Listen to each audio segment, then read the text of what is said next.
আসসালামু আলাইকুম। আমার প্রাণপ্রিয় ভর্তি যোদ্ধারা, আশা করি তোমরা সবাই ভালো আছো। তোমরা অলরেডি জেনেছো যে গুচ্ছ বিশ্ববিদ্যালয়সমূহ তাদের ভর্তি বিজ্ঞপ্তি প্রকাশ করেছে। তো আমি এই বিষয়ে একটা ভিডিও দিয়েছি।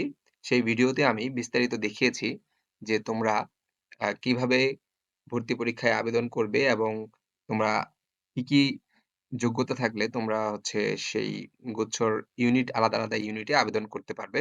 তারপরেও তোমরা অনেকেই জানতে চাচ্ছ যে, "ভাইয়া এই বিষয়ে স্পেসিফিক একটা ভিডিও বানালে ভালো হয়।" তো আমি এজন্য বেশ কিছু কোয়েশ্চেন তোমাদের কাছ থেকে পেয়েছি এবং আমি নিজেও কিছু কোয়েশ্চেন সাজিয়েছি।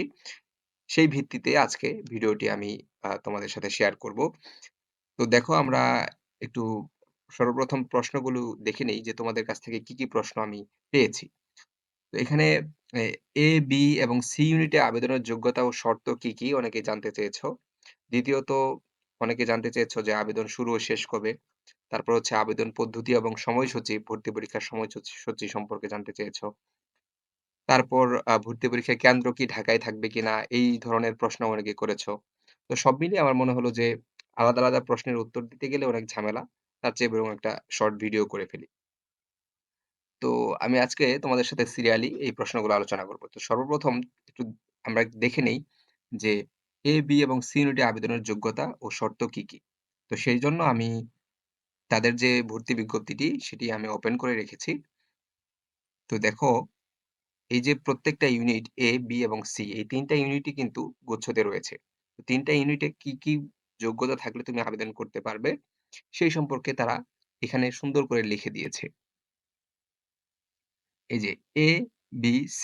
তো A ইউনিটে যারা আবেদন করবে, অর্থাৎ বিজ্ঞান বিভাগ থেকে যারা আবেদন করবে, তারা তাদের যোগ্যতাটা হচ্ছে এসএসসি এবং এইচএসসি উভয় পরীক্ষায় কিন্তু তোমাদের সর্বমোট জিপিএ কমপক্ষে ৮ থাকতে হবে ২ টা মিলিয়ে। আবার উভয় পরীক্ষায় যে ৪র্থ বিষয় অর্থাৎ অপশনাল সাবজেক্টে তোমার জিপিএ 3.50 থাকতে হবে।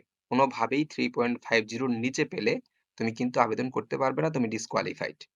১ নাম্বার বিষয়, যারা এই ইউনিটে আবেদন করবে তাদের মাথায় ভালোভাবে এটা আ একটু গেঁথে নাও যে তোমার যদি 3.50 র নিচে থাকে অপশনাল সাবজেক্টের জিপিএ, তাহলে তুমি আবেদন করতে পারবে না।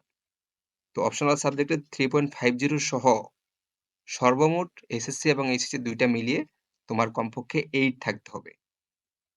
ঠিক আছে? আর এখানে যে 7.5 এর বিষয়টা অনেকেই জানতে চাচ্ছ, এটাও কিন্তু অনেকে প্রশ্ন করেছ। যে ভাইয়া এই ইউনিটে কি এবার 7.5 এ আবেদন করা যাবে? কারণ তারা তো এখানে 7.50 লিখে রেখেছে। আসলে এটা কিন্তু তোমার without optional subject. Without optional subject তারা এটা লিখে রেখেছে। ঠিক আছে? আচ্ছা। তো বি ইউনিটে যারা আবেদন করবে, বি ইউনিটের শর্তগুলো কি? বি ইউনিটের জন্য তারা খুবই কম জিপিএ রেখেছে। তো তোমরা যারা আসলে জিপিএ কমের জন্য বা রেজাল্ট খারাপের জন্য অনেক বিশ্ববিদ্যালয়ে আবেদন করতে পারবে না, তাদের জন্য একটা সুবর্ণ সুযোগ। এটা হচ্ছে তাদের জন্য কি বলবো? সোনার হরিণের মতো পাওয়া কিছু বিষয়। যে গুচ্ছ বিশ্ববিদ্যালয়সমূহ তোমাকে এত কম জিপিএ নিয়ে পরীক্ষা দেওয়ার সুযোগ দিচ্ছে। তো তোমার ভর্তি পরীক্ষার আরেকটা সুবিধা হলো তারা কিন্তু জিপিএ এর উপর কোনো মার্ক রেখে নেই। মার্ক যেহেতু রাখেনি তার মানে হচ্ছে তোমার আরো তুমি এটা তোমার মানে একদম গোল্ডেন অপরচুনিটি এক কথায়। ঠিক আছে? তো এখানে ওরা অনলি 6 রেখেছে। এসএসসি এবং এইচএসসি ২ টা মিলে 6 পেলেই মানে ৬ জিপিএ টোটাল পেলেই তোমার আবেদন করতে পারবে তুমি এখানে। আর তো ৪র্থ বিষয় যেটা বা অপশনাল সাবজেক্ট সেখানে তোমার জিপিএ ৩। তো ৩ পেলেই তুমি আবেদন করতে পারবে আর টোটাল জিপিএ 6 লাগবে। ওকে। আর ইউনিট সি যেটা, ইউনিট সি তে তোমার একটু বেশি রাখবে। এখানে একটু বেশি রেখেছে এরা হচ্ছে 6.50 আর জিপিএ ৪র্থ বিষয়ের ৩ রেখেছে। তার মানে আমরা ২ টা বিষয় ক্লিয়ার হলাম এখান থেকে যে সি ইউনিটে যারা আবেদন করবে টোটাল জিপিএ অর্থাৎ এসএসসি এবং এইচএসসি ২ টা মিলিয়ে 6.50 পেতে হবে। আর অপশনাল সাবজেক্টে অবশ্যই ৩ থাকতে হবে। বি এবং ডি ইউনিট ২ টার জন্য এটা। ঠিক আছে? তো এইটা গেল ১ম প্রশ্নের উত্তর। ২য় যে প্রশ্নটি তোমরা করেছ যে আবেদন শুরু এবং শেষ কবে? তো এটা সুন্দর করে তারা লিখে রেখেছে এখানে যে আবেদন শুরু হবে ৫-৩-২০২৫ অর্থাৎ মার্চের ৫ তারিখে আর শেষ হবে ১৫-৩-২০২৫ মার্চের ১৫ তারিখে। ৫ থেকে ১৫ তুমি মাঝখানে ১০ দিন সময় পাবে। আরেকটা বিষয় সুন্দর করে তারা লিখে রেখেছে, তোমার মাথায় এটা ভালো করে ঢুকাও যে আবেদনের সময়সীমা কিন্তু বৃদ্ধি করা হবে না। ক্লিয়ারলি বলে দিয়েছে। ইটস লাউড অ্যান্ড ক্লিয়ার, ওকে? তারা বলেছে যে আবেদনের সময়সীমা বৃদ্ধি করা হবে না। দ্যাটস ওয়াই তোমাকে কি করতে হবে? এই সময়ের মধ্যে আবেদন করতে হবে। আচ্ছা, ঠিক আছে। এই গেল ২ নাম্বার প্রশ্নের উত্তর। ৩ নাম্বার যে প্রশ্নটি আবেদনের পদ্ধতি এবং ভর্তি পরীক্ষার সময়সূচি। তো আবেদনের পদ্ধতি নিয়ে যদি আমি একটু কথা বলি, তো আবেদনের পদ্ধতি তো খুবই সহজ। তোমরা জেএসটির যে ওয়েবসাইটটি রয়েছে, এই ওয়েবসাইটটি এখানে তারা দিয়েছে অলরেডি। এই ওয়েবসাইটে ঢুকে তোমরা আবেদন করবে এবং আবেদনের ফি হচ্ছে ৳১৫০০। অতিরিক্ত ৳৫০০ লাগবে যারা আর্কিটেকচার বিভাগে পরীক্ষা দিবে। এই হইল তোমার শর্টলি আবেদনের পদ্ধতি এবং সময়সূচি যদি বলি, সময়সূচি তারা বক্স করে দিয়ে দিয়েছে। আমি একটু তোমাদেরকে দেখিয়ে দিচ্ছি স্ক্রল করে। তো এখানে তারা লিখে রেখেছে যে সময়সূচি কবে কোনটার? ভর্তি পরীক্ষার সময়সূচি ২৫ তারিখ ৪ মানে অর্থাৎ এপ্রিল মাসের ২৫ তারিখে সি ইউনিটের পরীক্ষা। ২-৫ অর্থাৎ মে মাসের ২ তারিখে বি ইউনিটের পরীক্ষা। ৯-৫ অর্থাৎ মে মাসের ৯ তারিখে এ ইউনিটের পরীক্ষা বা বিজ্ঞান বিভাগের পরীক্ষা। সেদিনই আর্কিটেকচার বিভাগের পরীক্ষা অনুষ্ঠিত হবে। তবে টাইমটা আলাদা ৩:৩০ থেকে ৪:৩০ পর্যন্ত। আর বাকি সব ইউনিটের পরীক্ষা কিন্তু ১১টা থেকে ১২টার মধ্যেই শেষ হবে। ওকে। তো লাস্ট কোয়েশ্চেন যেটা করেছো যে ভর্তি পরীক্ষার কেন্দ্র কোথায়?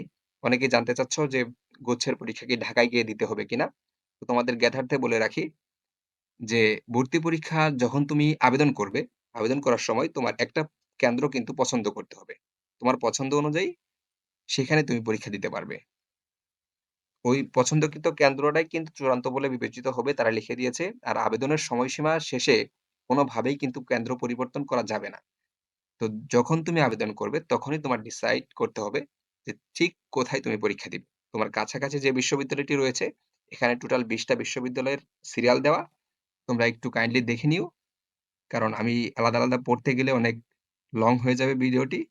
তো তোমরা একটু কাইন্ডলি এটা দেখে নিও যে টোটাল ২০ টা বিশ্ববিদ্যালয় এখানে রয়েছে। এখানে তোমার কাছাকাছি কোনটি রয়েছে, তোমার জেলায় কোনটি রয়েছে বা তোমার বিভাগে কোনটি রয়েছে, সেই বিশ্ববিদ্যালয়ে তুমি পরীক্ষার কেন্দ্র চয়েস দিয়ে সেখানেই পরীক্ষা দিতে পারবে। তোমার ঢাকায় আসার কোনোই প্রয়োজন নাই। ওকে? আমার মনে হয় তোমরা এই ৪ টা বিষয় ক্লিয়ার হয়েছ। তো যারা আমার চ্যানেলে এখনো নতুন সাবস্ক্রাইব করোনি তারা কাইন্ডলি সাবস্ক্রাইব করে দিও ভাইয়ারা। আর যারা করেছো তাদেরকে ধন্যবাদ। আর এছাড়াও তোমরা যদি আরো আপডেটেড তথ্য পেতে চাও, সেক্ষেত্রে আমি তোমাদের এই ভিডিওর লিঙ্ক ডেসক্রিপশন বক্সে আমার পেজের লিঙ্কটি দিয়ে রাখবো, ফেসবুক পেজ। তোমরা সেখানে যুক্ত হয়ে থাকবে। যেকোনো বিশ্ববিদ্যালয় সম্পর্কে আপডেটেড তথ্য আমি সেখানে শেয়ার করব ইনশাআল্লাহ। তো ভালো থাকো। সবার জন্য দোয়া রইলো। আল্লাহ হাফেজ।